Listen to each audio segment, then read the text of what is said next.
Kisah akan berfokus pada seorang wanita bernama Sui Tingyin, kita panggil saja Tingyin, yang menjalin hubungan dengan seorang pria beristri yang sedang tidak bahagia dengan rumah tangganya, di mana si pria rupanya berjanji untuk menceraikan sang istri demi bisa bersama dengan Tingyin yang menjadi selingkuhannya. Namun setelah mengetahui kondisi istrinya sedang hamil, si pria pun mengurungkan niatnya untuk bercerai dan tak pernah menunjukkan batang hidungnya lagi. Sementara Tingyin yang sudah termakan janji manis dan juga tengah mengandung benih dari si pria pun terpaksa melakukan aborsi karena si ayah jabang bayi tak kunjung datang menemuinya, dan kisah percintaannya pun ia jadikan novel trilogi romantis yang menjadi bestseller se-Asia Tenggara karena selain mampu menyentuh hati para penggemarnya, karya fiksinya dianggap berdasarkan pengalaman dan diangkat dari kisah nyata sehingga karyanya diadaptasi menjadi sebuah film yang saat ini promonya sedang digelar di hadapan para awak media. 我睇完三部險勸小說之後咧，令我最驚訝嘅係，佢可以喺3年裏邊創作3部長篇愛情小説，嗰種豐富嘅幻想力同埋創作力。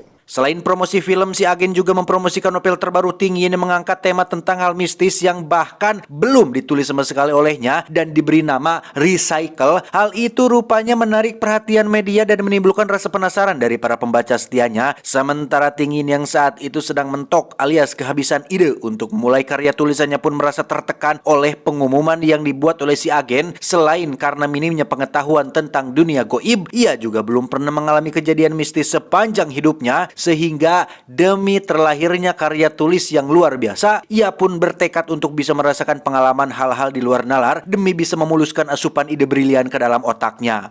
我相信好多人都怕鬼，我雖然怕，但係亦都好想見到。我想親身體驗嗰種發自內心嘅經歷感覺。 Di rumah, Tingyin terlihat sedang berusaha untuk memulai menulis novel Recycle-nya. Namun semakin ia memaksakan diri untuk menulis, semakin ia merasa kesulitan membuat cerita untuk novelnya. Entah karena ucapannya didengar yang maha kuasa atau karena diamini oleh setan, Tingyin yang kala itu baru saja pulang berbelanja pun merasa dirinya seolah diawasi sesuatu yang ia sendiri tidak dapat menjelaskannya. Dan ditambah lagi, ia menemukan beberapa helai rambut yang lebih panjang dari miliknya.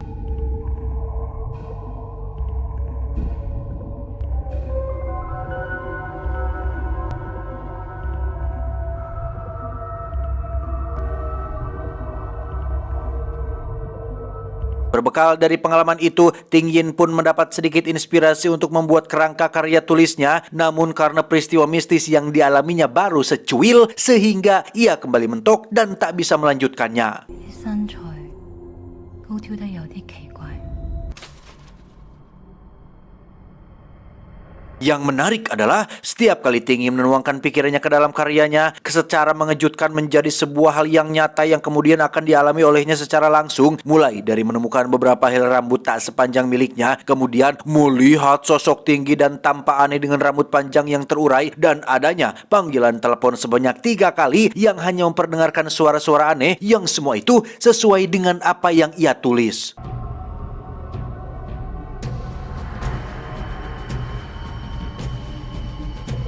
Belum sadar dengan apa yang telah menimpanya, fenomena itu justru membuatnya mendapatkan inspirasi untuk melanjutkan novel terbarunya, yang tak lama kemudian ia kembali menemukan kesulitan setelah menuliskan sebuah kalimat yang menarik perhatiannya.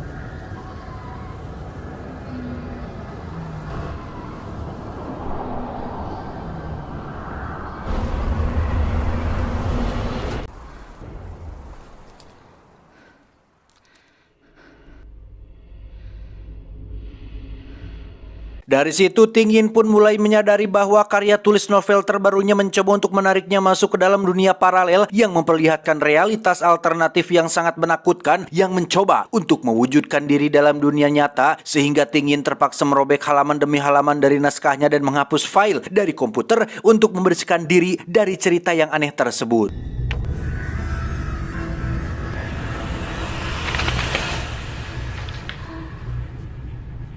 Meskipun sudah dihapus, Tingyin yang berniat untuk mencari udara segar pun harus terjebak di dalam lift yang terus membawanya menuju ke bawah, di mana ia terus berhenti sampai di lantai 7 yang rupanya ada seorang anak kecil bersama neneknya yang hendak ikut bersamanya. Yang ketika Tingyin sampai di lantai paling bawah dan keluar dari liftnya, tiba-tiba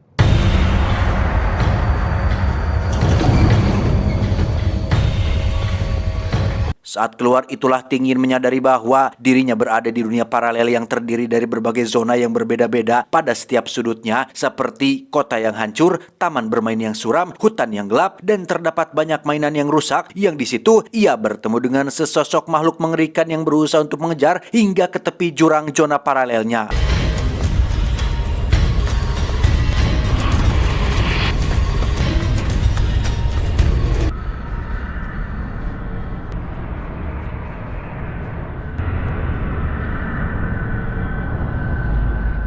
Makhluk tersebut dikenal dengan nama Old Man yang berusaha untuk mengumpulkan halaman demi halaman novel yang dibuang agar bisa mengendalikan dunia paralel untuk kepentingannya. Selain itu, ia juga memiliki kekuatan untuk memanipulasi hal-hal yang terbuang dari dunia nyata, seperti memanipulasi sebuah zona yang berasal dari dosa masa lalu Ting Yin yang akan dia jelajahi sebagai konsekuensi dari tindakannya, di mana Old Man itu sendiri adalah perwujudan yang mewakili rasa takut dan penolakan Ting Yin terhadap masa lalunya.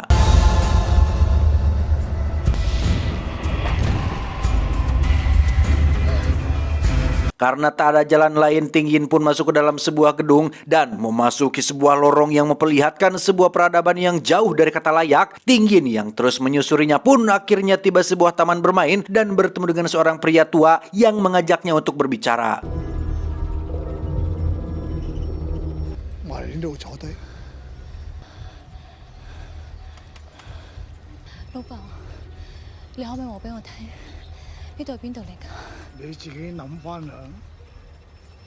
Dari perbincangan tersebut dapat kita ketahui bahwa dunia paralel itu sebenarnya adalah hasil dari imajinasi Ting Yin sendiri ketika memulai menulis novel terbarunya yang mencerminkan rasa bersalah dan trauma yang dia pendam selama ini, sehingga terciptalah sebuah dimensi yang menampung segala bentuk yang ditinggalkan untuk berakhir di sini dan bisa musnah setiap saat. Dan tepat di saat benda-benda mulai musnah, pria itu pun berpesan agar Ting Yin segera meninggalkan tempat tersebut atau dirinya akan lenyap bersama dengan multiverse tersebut jika tidak menemukan jalan untuk kembali ke dunianya.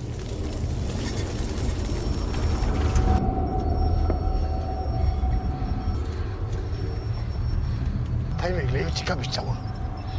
如果你見到所有嘢開始，你就要走，唔係就會一齊消失嘅。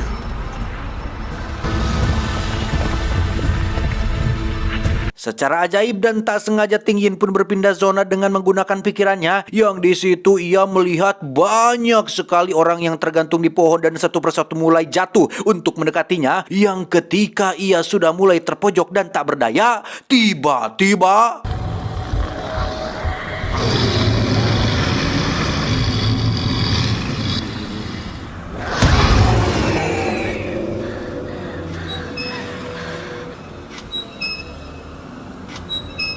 makhluk tak jelas itu pun melarikan diri saat mendengar kedatangan seorang anak kecil dengan kuda besinya. Dia bernama Ting Yu yang memiliki kekuatan spesial yang membuatnya dapat berkomunikasi dengan para makhluk di dunia paralel. Yang dari situ Ting Yin dibawa menembus hutan dan menyusuri terowongan gelap menuju ke zona yang lain. Yang sesampainya di sana, Ting Yu pun memberitahunya bahwa lokasi tersebut merupakan tempat untuk yang ditinggalkan, yaitu semua hal yang Ting Yin buang dan bahkan tak akan jadi ia pikirkan terkumpul dan berakhir di sini, di mana barang-barang yang terbuang ke dunia itu adalah simbol dari hal-hal yang dia tolak atau dilupakan dalam hidupnya. 呢個係一個被遺棄同遺忘嘅地方咯。唔通我寫嘅鬼會？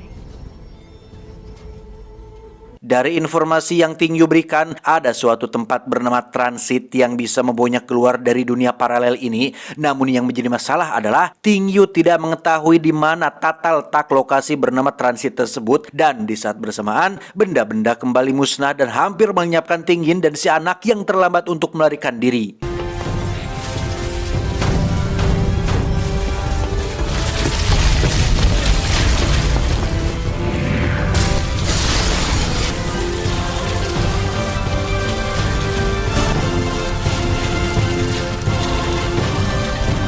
Lokasi transit sendiri adalah sebuah tempat yang berada di antara dunia nyata dan dunia lain yang merupakan tempat pembuangan semua hal yang dibuang atau dilupakan oleh manusia, di mana lokasi transit ini berupa sebuah lorong panjang yang berisi pintu-pintu yang menghubungkan berbagai dunia paralel dengan dunia nyata. Ting Yin yang selamat pun akhirnya dibawa ke zona lain yang di situ kita akan diperlihatkan dengan ratusan bahkan jutaan buku yang merupakan tempat seseorang untuk mengetahui jalan menuju lokasi transit.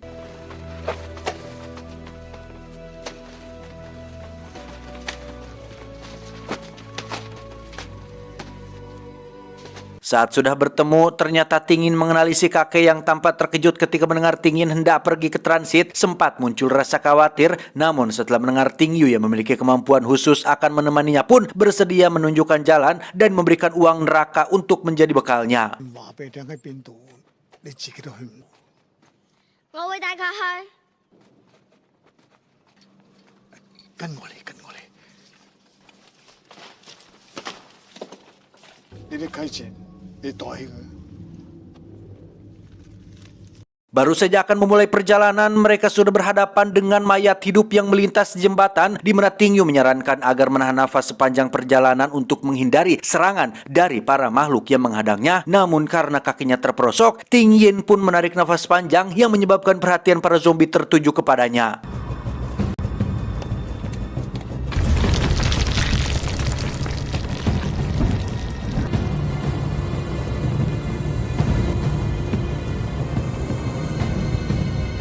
Di dalam sumur, Ting Yin kembali dibuat terkejut setelah menemukan janin di dalam gua yang ditelusurinya, yang rupanya gua tersebut menyimpan banyak sekali janin yang digugurkan yang menjadi simbol tentang bagaimana kita harus menghadapi masa lalu dan tidak menolak atau membuang hal-hal yang penting bagi kita, yang ketika satu persatu janin itu menjerit dan mulai menerornya, Ting Yu tiba-tiba muncul dan menunjukkan cara keluar dari tempat ini.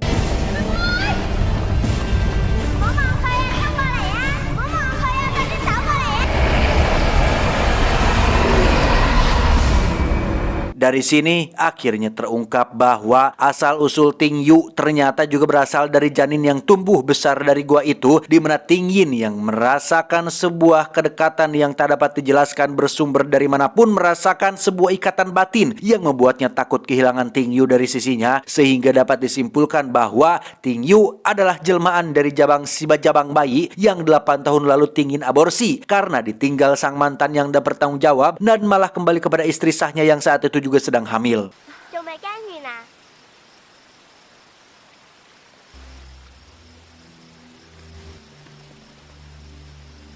Setelah melewati begitu banyak halang rintang yang sudah mereka hadapi bersama, hubungan keduanya pun semakin dekat dan saling bergantung antara satu dengan yang lainnya, di mana Ting Yu yang saat itu terlihat lemah karena transit yang ditujunya sudah semakin dekat, sehingga kekuatan cahayanya mampu melemahkan makhluk yang hidup di dimensi tersebut, yang meski begitu Ting Yu tetap bersedia mengantarkan sang ibu meskipun nyawa yang menjadi taruhannya.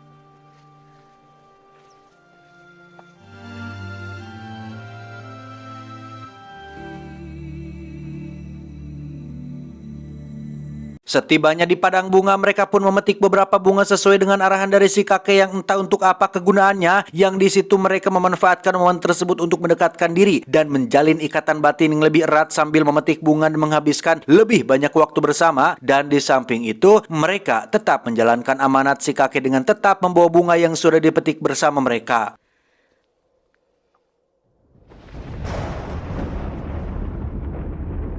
Pada akhirnya mereka pun tiba di lokasi kuburan yang dipenuhi dengan orang mati yang terlupakan. Tak ada yang mendoakan mereka dalam waktu yang sangat lama dan berkumpul di situ bersama dengan teman senasib dan sepenanggungan. Ting Yin yang teringat dengan bunga yang dibawanya pun segera membagikannya kepada seluruh arwah penasaran. Namun karena bunga yang dibawanya terbatas, membuat banyak arwah tersebut belum kebagian dan...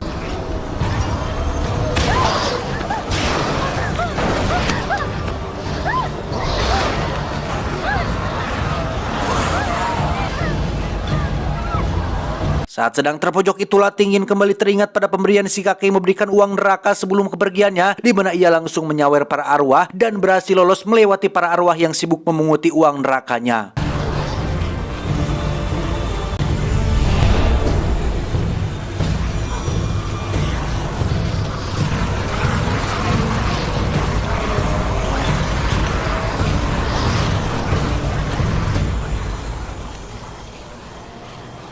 Semakin dekat dengan transit, semakin lemah pula Ting Yu dibuatnya, di mana kali ini suhu tubuhnya semakin menurun. Dari wajahnya terpancar nuansa pucat yang cukup mengkhawatirkan, di mana Ting Yin yang tak ingin kehilangan teman barunya pun berniat untuk mengajaknya ikut bersamanya ke dunia nyata, yang hal itu ditolak oleh Tin Yu yang paham dengan resiko yang kelak akan ditanggungnya, yaitu menjadi arwah gentayangan yang tak tahu harus berbuat apa di dunia nyata.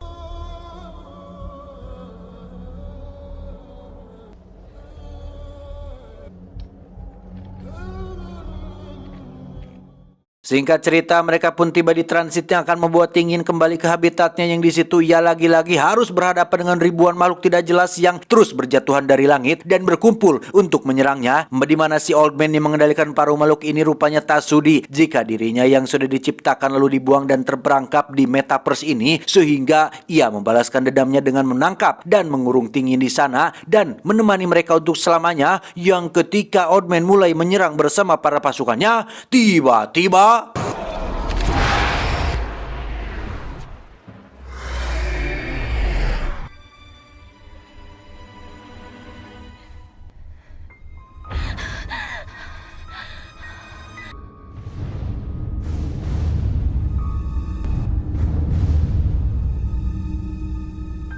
pada akhirnya terungkap bahwa Ting Yu merupakan sosok yang menghubungkan dunia nyata dan dunia paralel, di mana dia adalah simbol dari imajinasi dan kreativitas Ting Yin yang telah lama ditekan oleh keinginan untuk sukses dan penilaian dari orang lain, sehingga saat Ting Yin berhasil menerima kenyataan dan mulai bisa menghargai kenangan, menerima kesalahan, dan memahami bahwa kehidupan adalah perjalanan yang penuh dengan keajaiban dan penderitaan, Ting Yin pun kembali ke dunia nyata setelah mengucapkan salam perpisahan kepada Ting Yu dan kakeknya.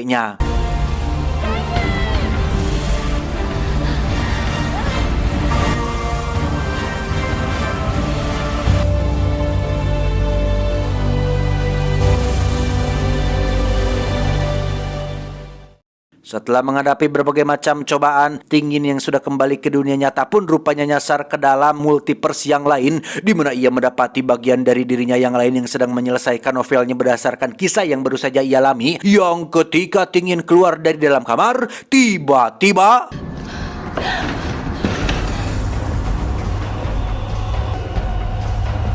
tamat ending yang cukup memultiversekan.